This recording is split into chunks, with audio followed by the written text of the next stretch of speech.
Hello everyone. Once again welcome back to Kaveri Kathuria classes. आज हम discuss करने वाले हैं इम्पॉर्टेंट MCQs ऑन अकाउंटेंसी, जिसके अंदर आपके जो है 100 इम्पॉर्टेंट MCQ को डिस्कस किया जाएगा। तो हम जो है चैप्टर वाइज कुछ टॉपिक्स को डिस्कस करेंगे, उनके ऊपर जो इम्पोर्टेंट MCQs जो हमें लगते हैं जो आपके एग्ज़ाम के लिए रेलिवेंट है उसको डिस्कस किया जाएगा। आई होप आप इस लेक्चर के थ्रू अपनी परफॉर्मेंस को इवेल्यूट कर पाएंगे कि आपने अब तक जितनी प्रिपरेशन की है क्या वो सही है, क्या सही आपको कॉन्फिडेंस आ रहा है या नहीं। तो चलिए सबसे पहले पार्ट 1 देखते हैं, accounting basic accounting principles and concepts. तो क्वेश्चन नंबर 1 to 25 जो है अभी इसके ऊपर रहने वाले हैं। So let's start. सबसे पहले देखते हैं क्वेश्चन नंबर 1, व्हाट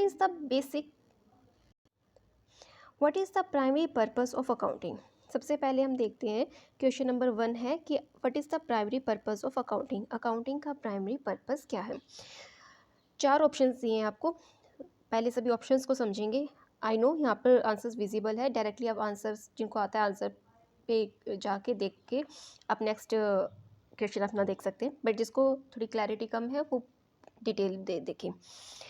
सबसे पहले है टू कीप पर्सनल रिकॉर्ड्स। क्या हमारा अकाउंटिंग का प्राइमरी पर्पस ये है कि हम पर्सनल रिकॉर्ड को रखें।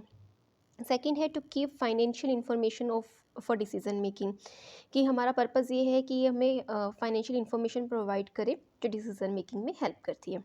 To calculate tax only, to increase sales. तो देखिए सबसे पहले आपको क्या चीज़ अंडरस्टैंड करनी है यहाँ पे कि जो ये वर्ड होते हैं ना, आप ऑप्शंस को एलिमिनेट करना सीखें।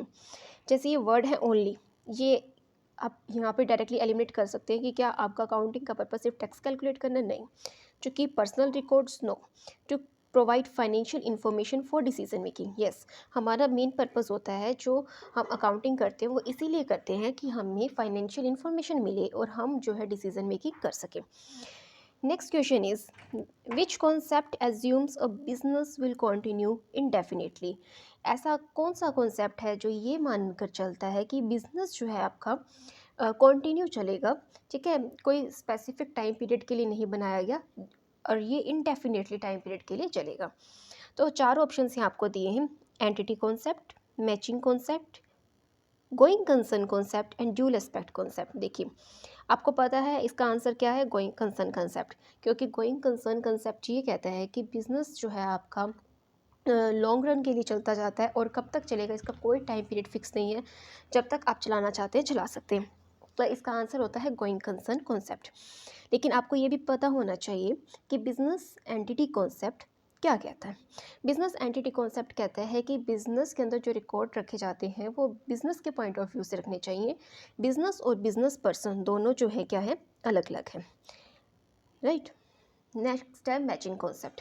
मैचिंग कॉन्सेप्ट कहता है कि जिसके अंदर हम एक्सपेंसेस को और रेवेन्यूज़ को क्या करते हैं, मैच करके देखते हैं। नेक्स्ट है आपका ड्यूल एस्पेक्ट कॉन्सेप्ट, जो क्या कहता है कि हम इसके अंदर डबल एंट्री सिस्टम को फॉलो करते हैं। So I hope this is clear to you कि आपका जो यहाँ पर करेक्ट आंसर हो जाता है वो ऑप्शन नंबर सी हो जाता है। Next question, the accounting equation. The accounting equation assets equal liabilities plus capital is based on which concept। आपको एक इक्वेशन दी है, assets is equal liabilities plus capital, और कहता है कि ये कौन से कॉन्सेप्ट के ऊपर बेस्ड है ये आपका।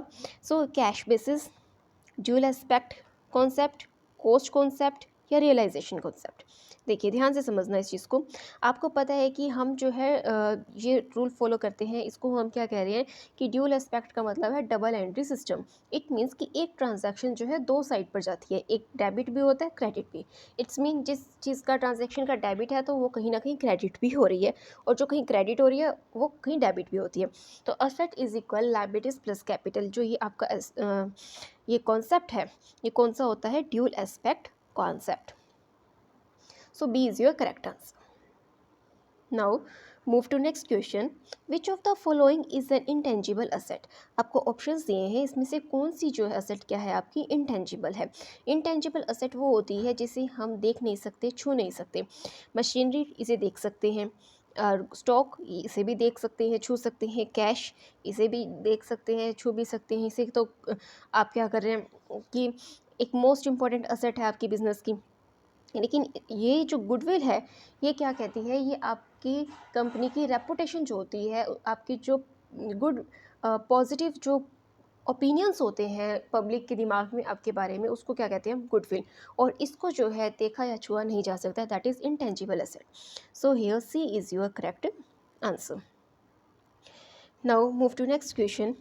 According to business entity concept, business entity concept की अगर बात करते हैं, capital is treated as, capital को ट्रीट किया जाता है बिजनेस की जो आप बिजनेस में कैपिटल लगाते हैं, जो इन्वेस्ट करते हैं, वो बिजनेस की क्या होती है, लाइबिलिटी मानी जाती है।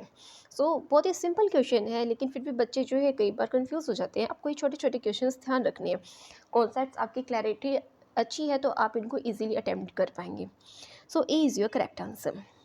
Modern rule of debit and credit states that increase in expenses is, देखिए अगर हम एक्सपेंसेस की बात करते हैं तो कहता है कि मॉडर्न रूल के अकॉर्डिंग आपका जो डेबिट एंड क्रेडिट का रूल है वो क्या बताता है कि जब भी आपके एक्सपेंसेस इंक्रीज होंगे तो वो क्या होते हैं, आपके डेबिटेड। एक्सपेंसेस जो होते हैं, लॉसेस जो होते हैं, वो आपके डेबिट होते हैं, इनकम्स एंड गेन्स उनको क्रेडिट किया जाता है। So B is your correct answer. Now move to next question. Which of the following is personal account, इनमें से पर्सनल अकाउंट कौन सा है। ठीक है, अब इनमें से पर्सनल अकाउंट के एग्जांपल दिए हैं, cash account, machinery account, bank account, rent account. अब ध्यान से देखिएगा, आपको पता होना चाहिए जो आपका कैश अकाउंट होता है ये कैसा होता है, आपका रियल अकाउंट।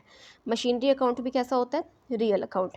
और जो बैंक अकाउंट है आपका, ये कैसा कहलाता है, पर्सनल अकाउंट। और जो ये रेंट अकाउंट है ये कैसा होता है, आपका नॉमिनल अकाउंट में आता है। So here C is your correct answer.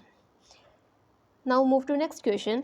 Debit the receiver and credit the giver is the golden rule for, ये कौन से रूल जो बनाया जाता है, कौन से अकाउंट के लिए बनाया जाता है। Debit the receiver and credit the giver आपका जो है यहाँ पर्सनल अकाउंट के लिए बनाया जाता है। So here C is your correct answer.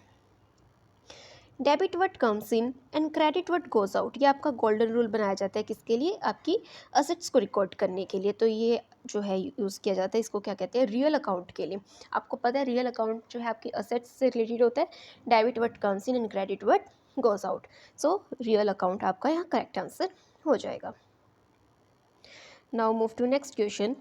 Normal nominal account is deals with, nominal account deal किससे करता है, आपको पता है, debit all expenses and losses and credit all incomes and gains. So here B is your correct answer, expenses, losses, incomes and gains. So यहाँ पर B आपका correct answer हो जाता है। Now move to next question. The process of recording transaction in journal, journal में जब transaction को record करते हैं तो उस प्रोसेस को हम क्या कहते हैं, उस प्रोसेस को जर्नलाइजिंग कहते हैं। जब हम जर्नल में रिकॉर्ड कर रहे हैं that is called journalising. So B आपका क्या है, करेक्ट आंसर हो जाता है।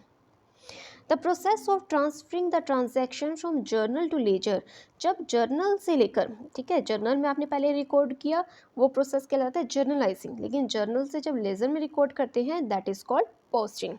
So here B is your correct answer. Which book is use to record small and everyday expenses, ऐसे कौन सी बुक है जिसके अंदर आप जो है डेली के छोटे छोटे खर्चे जो है रिकॉर्ड करते हैं, that is known as petty cash book, जिसको पैटी कैश बुक कहा जाता है। So here B is your correct answer. अब यहाँ पर एक इम्पॉर्टेंट पॉइंट जो आपको ध्यान रखना है वो ये है कि आपको एग्जाम में ये HTET में बहुत बार क्वेश्चन आया है और भी अदर कॉम्पिटिटिव एग्जाम्स में, कई बार वो क्या करते हैं, एवरीडे कैश एक्सपेंसेस के साथ साथ एवरीडे स्मॉल कैश इनकम भी लिख देते हैं। तो आपको ध्यान रखना है सिर्फ एक्सपेंसेस को रिकॉर्ड किया जाता है, ना कि इनकम को। Now move to next question, question number 14।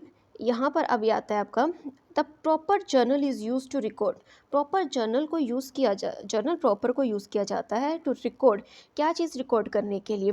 देखिए आप जब बुक्स बनाते हैं, सेल्स बुक, कैश बुक, और जो आपकी purchase book, purchase return book, sales return book, तो ये जो आपकी सारी बुक्स हैं इनमें इनसे रिलेटेड एक्टिविटी से रिलेटेड जो एंट्रीज होती हैं, बाकी की जो भी एक्टिविटीज़ बच जाती हैं वो किस में आती हैं, जर्नल प्रॉपर में।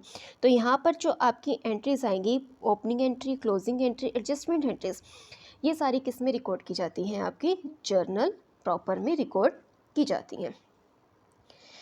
15 now move to next question, what is trial balance. अगर यहाँ पे आपसे देखा जाए तो आप से पूछा जा रहा है कि ट्रायल बैलेंस क्या होता है। मोस्ट इंपॉर्टेंट क्वेश्चन है, बहुत बार एग्जाम में रिपीट हुआ है। ये एक अकाउंट है? नहीं, ये कोई अकाउंट नहीं है। Financial statement? क्या फाइनेंशियल स्टेटमेंट है? No. A list of ledgers balances? Yes. ये क्या है? आपकी लिस्ट है किसकी? लेजर के बैलेंसेस। एज़ यू नो कि हम सबसे पहले क्या करते हैं? जर्नल में एंट्री करते हैं। जर्नल में रिकॉर्ड करने के बाद फिर हम क्या करते हैं? लेजर बनाते हैं। लेजर के बाद हम क्या करते हैं? ट्रायल बैलेंस बनाते हैं। तो ट्रायल बैलेंस में क्या आता है कि लेजर के जितने भी आपके बैलेंसेस होते हैं वो सारे कहाँ जाते हैं? ट्रायल बैलेंस में। और ट्रायल बैलेंस में हम क्या करते हैं? फिर उसकी एक्यूरेसी, मैथमेटिकल एक्यूरेसी चेक करते हैं, right. So here C is your correct answer. Next question is trial balance is prepared to check. Trial balance बनाया जाता है क्या चेक करने के लिए? Arithmetical accuracy of ledger posting. अभी मैंने आपको ऊपर वाले क्वेश्चन में बताया कि यहाँ पर अर्थमेटिकल एक्यूरेसी को चेक करने के लिए ट्रायल बैलेंस बनाया जाता है। अब सम टाइम आपको ये चीज़ भी याद रखनी है कि कई बार ट्रायल बैलेंस मैच हो जाता है, बट इसका मतलब ये नहीं है कि इसमें कोई भी एरर नहीं है। ट्रायल बैलेंस मैच होने के बावजूद भी एरर्स हो सकते हैं, right. Next is which error is not disclosed by trial balance. ऐसा कौन सा एरर है? आपको 4 एरर दिए हैं और पूछता है कि ऐसा कौन सा एरर है जो ट्रायल बैलेंस में रिकॉर्ड नहीं किया जाता है। Wrong totalling of ledger. Ledger में अगर टोटलिंग रॉन्ग हुई है तो आपको पता लग ही जाएगा कि डेबिट और क्रेडिट मैच नहीं कर रहा है या कैसे आ रहा है आपका, या बैलेंसेस कैसे गलत आ रहे हैं। नेक्स्ट है कंप्लीट ओमिशन ऑफ ट्रांजैक्शन। ये मोस्ट इंपॉर्टेंट पॉइंट है। देखिए अभी मैंने बताया कि सबसे पहले जर्नल में रिकॉर्ड करते हैं, फिर लेजर में और फिर हम ट्रायल बैलेंस में। अगर आपने कोई ट्रांजैक्शन जर्नल में ही रिकॉर्ड नहीं की, यहीं अगर आप भूल गए तो फिर यहाँ और यहाँ तो मिस्टेक आएगा ही नहीं।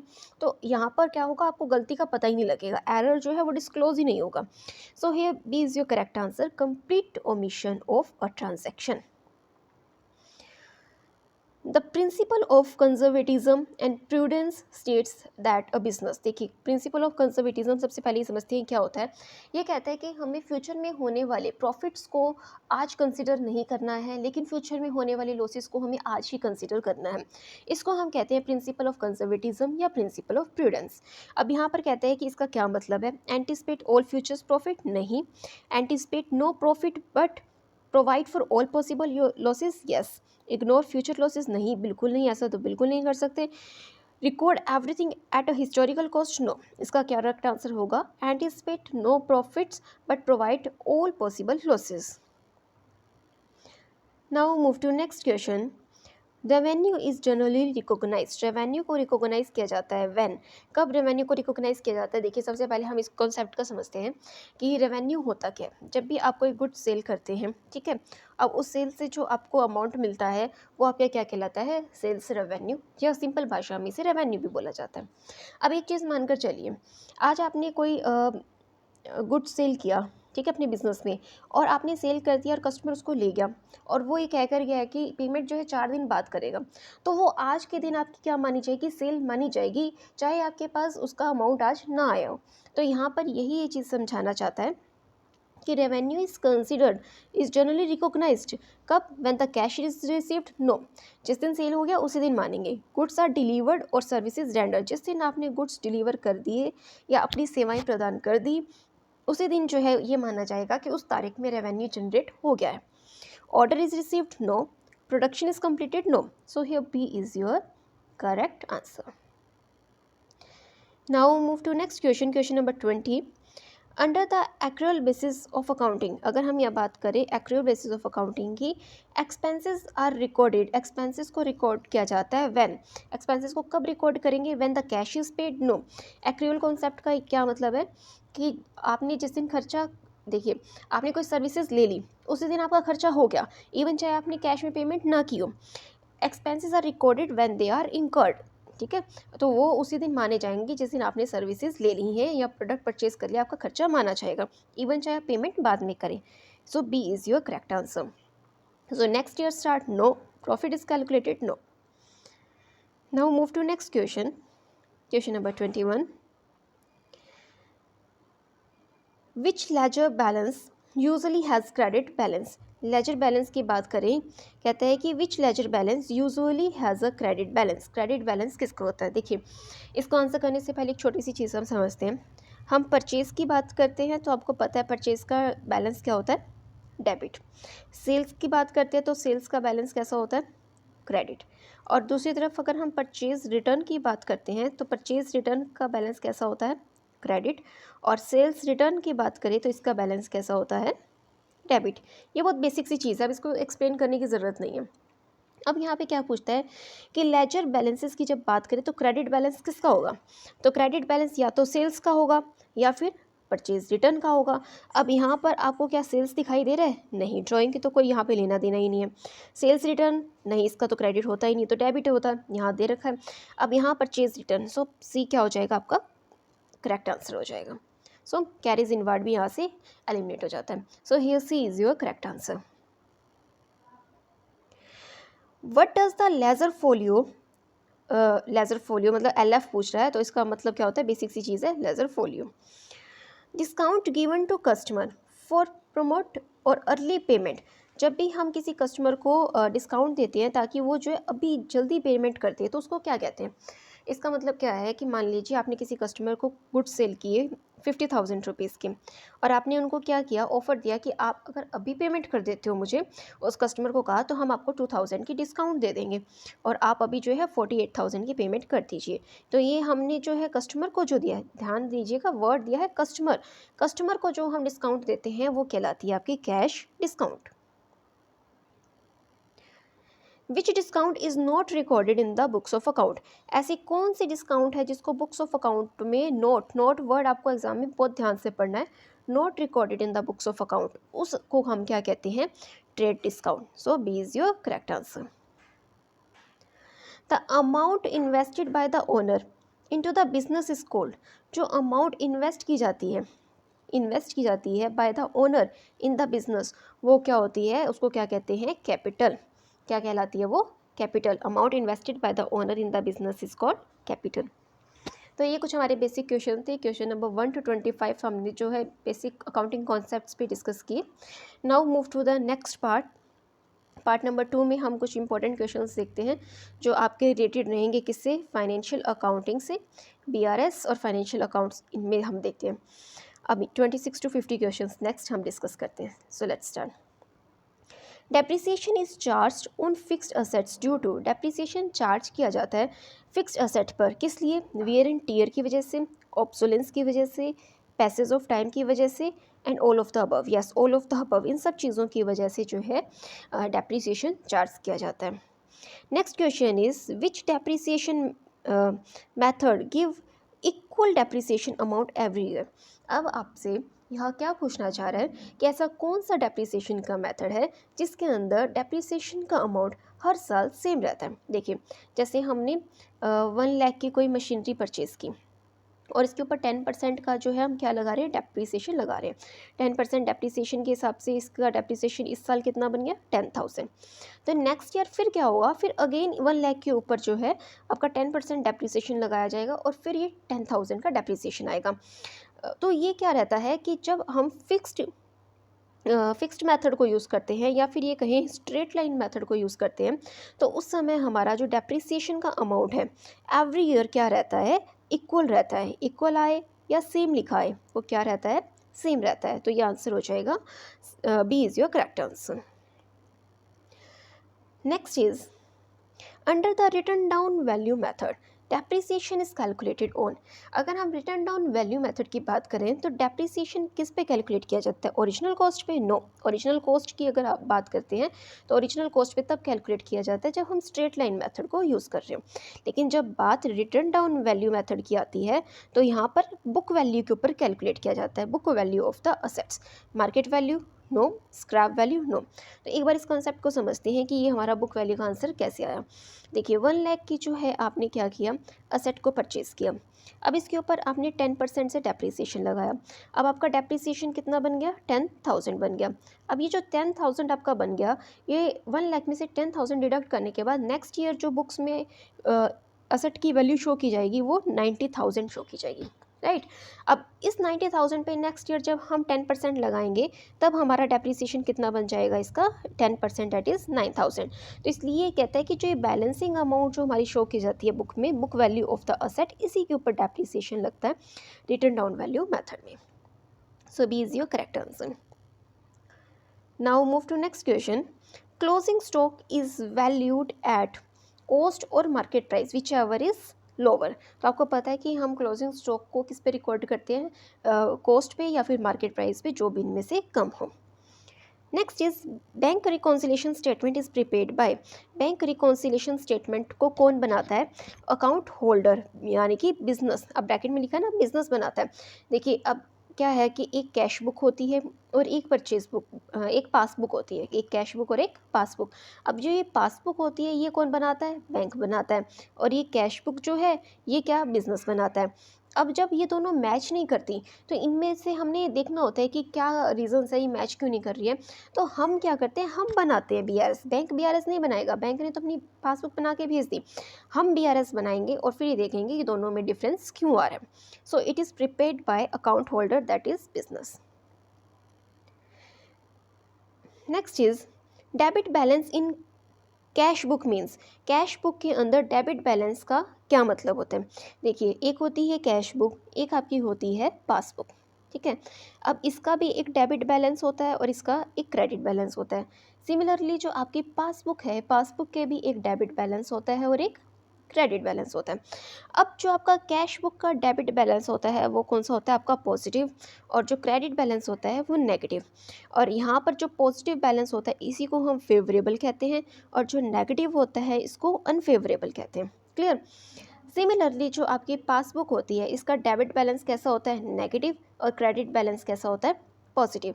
अभी नेगेटिव है तो इसको क्या कहेंगे, अनफेवरेबल, और क्रेडिट है तो इसको क्या कहेंगे, फेवरेबल। ठीक है। जो हमारे लिए प्लस है वो बैंक के लिए माइनस है, और जो हमारे लिए माइनस है वो बैंक के लिए प्लस है। अब आप कहेंगे ये क्या बात हुई। देखिए अगर मैंने कोई चीज़, अगर मेरे पास कैश आएगा तो मेरा प्लस होगा, मैंने बैंक से कैश निकाल लिया मेरे पास आ गया तो मेरा प्लस हो गया और बैंक का माइनस। अगर क्या हुआ, मैंने बैंक में पैसे जमा करवाए तो बैंक के पास प्लस हो गया और मेरा क्या हो गया, माइनस हो गया। तो ये सिंपल रूल है। अब आपसे पूछता है कि debit balance in the cash book means. अगर कैश बुक में देखें तो डेबिट बैलेंस है, ठीक है, ये कैश बुक है, कैश बुक का ये क्या है, डेबिट बैलेंस। डेबिट बैलेंस का क्या मतलब होता है, पॉजिटिव, मतलब favourable.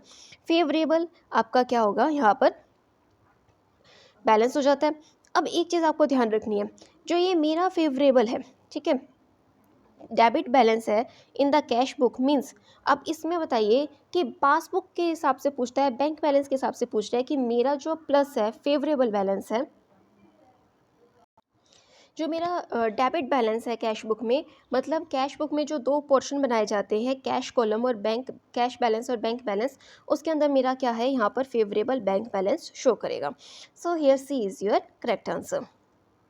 Check issued but not yet presented for payment. Cheque issue किया बट प्रेजेंट नहीं किया पेमेंट के लिए, विल कॉज। अब क्या कहना चाहता है कि मान लीजिए एक चेक इशू किया गया, मैंने किसी को पेमेंट की और मैंने चेक लिख कर दिया उसे, लेकिन उसने क्या किया कि वहाँ जाकर बैंक में वो चेक लगाया ही नहीं। इट मीन्स कि जैसे ही मैंने किसी को चेक दिया तो मैंने उसको क्या कर दिया, अपनी तरफ से माइनस कर दिया, लेकिन जब उसने बैंक में जाके उसको प्रेजेंट ही नहीं किया तो बैंक से पैसे कटे ही नहीं। तो अब यहाँ पर इसका क्या मीनिंग हो जाता है कि भाई मेरी तरफ से पैसे कट गए, मैंने अपनी कैश बुक में माइनस कर दिया, लेकिन पासबुक में तो वो माइनस हुआ ही नहीं। तो यहाँ पर क्या हो जाएगा कि मेरी जो पासबुक है उसमें बैलेंस ज़्यादा दिखाई देगा कैश बुक के कंपैरिजन में। तो यहाँ क्या कहता है कि cash book balance is higher, नहीं, कैश बुक में तो मैंने माइनस कर ही दिया। Passbook balance to be higher than cash book, yes. तो नो चेंज, नहीं, नो चेंज की कोई बात नहीं हो सकती। डिक्रीज इन पासबुक, पासबुक में डिक्रीज तब होगा जब वो प्रेजेंट कर देता। तो B is your correct answer. Now next question is gross profit is calculated in which account। Gross profit calculate किया जाता है किसमें, ग्रोस प्रॉफिट ग्रोस लॉस आपके किसमें कैलकुलेट होते हैं, ट्रेडिंग अकाउंट में। Net profit is transfer to which account. अब ट्रांसफर पूछा है, नेट प्रॉफिट ट्रांसफर किया जाता है किसमें, कैपिटल अकाउंट में। Outstanding expenses are shown in the balance sheet as an. Outstanding expenses को शो किया जाता है बैलेंस शीट में, कहाँ शो किया जाता है। आउटस्टैंडिंग एक्सपेंसेस क्या होते हैं, ऐसे एक्सपेंसेस जो आपको क्या करने हैं, अभी पे करने हैं, आपकी लाइबिलिटी बन चुकी है। जैसे मान लीजिए आप अब एम्प्लॉई है, एम्प्लॉई को 1 महीना काम करते हुए हो गया, आपने सैलरी नहीं दी, तो आपकी लायबिलिटी तो बनती है ना, ये थोड़ी ना कहेंगे अब तो महीना निकल ही गया, अब क्या देना? तो आपको देनी पड़ेगी उसकी सैलरी, वो क्या है एक्सपेंस आपका आउटस्टैंडिंग जो आपका देना बाकी है, आपकी लायबिलिटी है। So B is your correct answer. Prepaid insurance is classified as an, prepaid insurance मतलब ऐसा इंश्योरेंस का अमाउंट जो आपने एडवांस में पे कर दिया, ठीक है, अब आपको उससे सर्विसेज मिलेंगी तो वो आपकी क्या कहलाएगा, करंट असेट कहलाएगा, क्योंकि इस साल आपको जो उसकी सर्विसेज मिलनी है, आपने पेमेंट एडवांस में किया है, उसके बेनिफिट आपने लेना है। Next is income received in advances, जब भी कोई इनकम आप एडवांस में रिसीव कर लेते हैं तो आपको वो क्या आपकी बन जाती है, वो लाइबिलिटी बन जाती है, क्योंकि आपने अगर किसी से पैसा ले लिया है तो बदले में जो भी आपको प्रोडक्ट देना है, जो सर्विसेज देनी है वो आपको देनी पड़ेंगी, वो आपकी लाइबिलिटी है। So here B is your correct answer. Now move to question number 13। Carriage inward is shown in, carriage inward जो शो किया जाता है वो किस में शो किया जाता है, कैरेज इनवार्ड क्या है आपका एक्सपेंस है, और जब वर्ड याद रखिए इनवर्ड की बात हो रही है तो ये आपका कैसा आएगा, खर्चा ट्रेडिंग अकाउंट की डेबिट साइड में आता है। So A is your correct answer. और अब कैरेज आउटवर्ड की बात करते हैं तो ये कैसा है, इनडायरेक्ट खर्चा है जो आपके पीएनएल में शो किया जाता है। Now move to question number 15। Bad debts written off are debited to, bad debts को जब राइट ऑफ किया जाता है तो ये कहाँ शो किए जाते हैं, बैड डेट्स को जब भी राइट ऑफ किया जाता है तो ये कहाँ आते हैं, डेटर्स अकाउंट में, प्रोविज़न अकाउंट में, प्रॉफिट एंड लॉस अकाउंट में या सेल्स अकाउंट में, तो आपके बैड डेट्स आते हैं प्रॉफिट एंड लॉस अकाउंट में। So C is your correct answer. Which of the following is capital expenditure, देखिए एक्सपेंडिचर आपके दो तरीके के होते हैं, एक कैपिटल एक्सपेंडिचर होते हैं और एक रेवेन्यू एक्सपेंडिचर होते हैं। अब कैपिटल एक्सपेंडिचर और रेवेन्यू एक्सपेंडिचर, आप अगर कॉम्पिटिटिव एग्जाम की तैयारी कर रहे हैं तो आपको इतना पता होगा कि रेवेन्यू एक्सपेंडिचर जो है वो इंकर्ड किए जाते हैं जो आपके रैकरिंग नेचर के होते हैं, और जो कैपिटल एक्सपेंडिचर होते हैं वो नॉन रैकरिंग नेचर के होते हैं, राइट। तो यहाँ पर ऑप्शंस आपको दिए हैं, repairing machinery, purchase of machinery, paying office rent, electricity bill. तो कैपिटल एक्सपेंडिचर जो आपके होते हैं वो नॉन रैकरिंग नेचर के होते हैं, हर साल नहीं करते हैं हम, एक लंबे समय में करते हैं, तो वो कैसे होते हैं, परचेज ऑफ मशीनरी। क्या आप हर साल मशीनरी परचेज करते हैं क्या बिजनेस में, नहीं, एक बार मशीनरी में पैसा लगाया जाता है तो वो काफ़ी सालों तक चलती है और उसका फ़ायदा हमें काफ़ी सालों तक मिलता है। So B is your correct answer.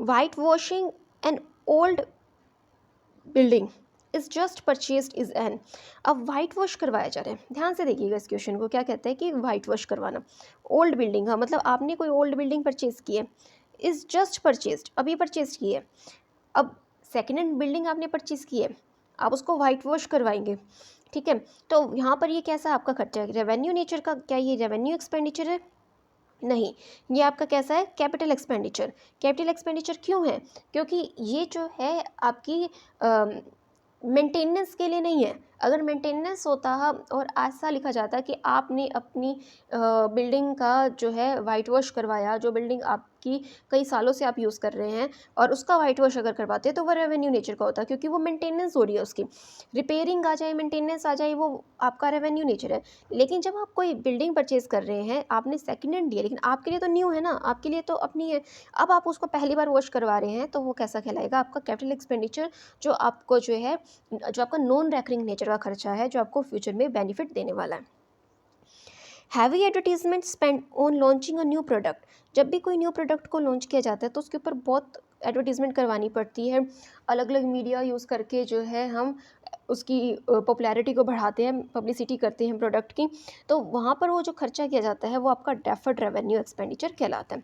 अब आप कहेंगे कि डेफर्ड रेवेन्यू एक्सपेंडिचर क्यों, क्योंकि ये जो है इस खर्चे को एक साल में जो है हम राइट ऑफ नहीं कर सकते, क्यों नहीं कर सकते, क्योंकि इसका फ़ायदा भी हमें कई सालों तक मिलता है, तो इसके बेनिफिट्स भी अगर हमें कई सालों तक मिल रहे हैं तो इसको, इतने बड़े खर्चे को एक साल में राइट ऑफ नहीं किया जा सकता।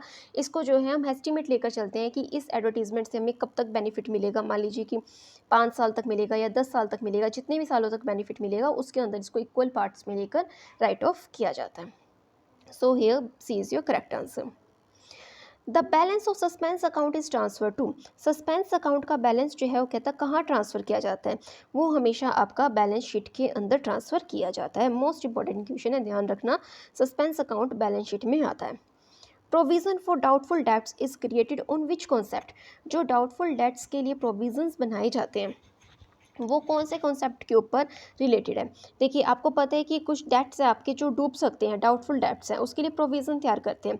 तो ये कौन सा कॉन्सेप्ट यूज़ हो रहा है, कंजर्वेटिज्म एंड प्रूडेंस, जो हमने ऊपर अभी डिस्कस किया था कि लॉसेस को कंसिडर करेंगे और फ्यूचर में होने वाले प्रॉफिट को कंसिडर नहीं करेंगे। Next question number 21 is cost of good sold. Cost of good sold को कैसे कैलकुलेट किया जाता है। देखिए कॉस्ट ऑफ गुड सोल्ड को कैलकुलेट करने का सिंपल तरीका है हमारा opening stock plus purchases plus direct expenses minus closing stock. इससे आप क्या कैलकुलेट कर सकते हैं, cost of good sold. If sales is 10 lakh rupees, sales is 10 lakh, gross profit is 20% on sales.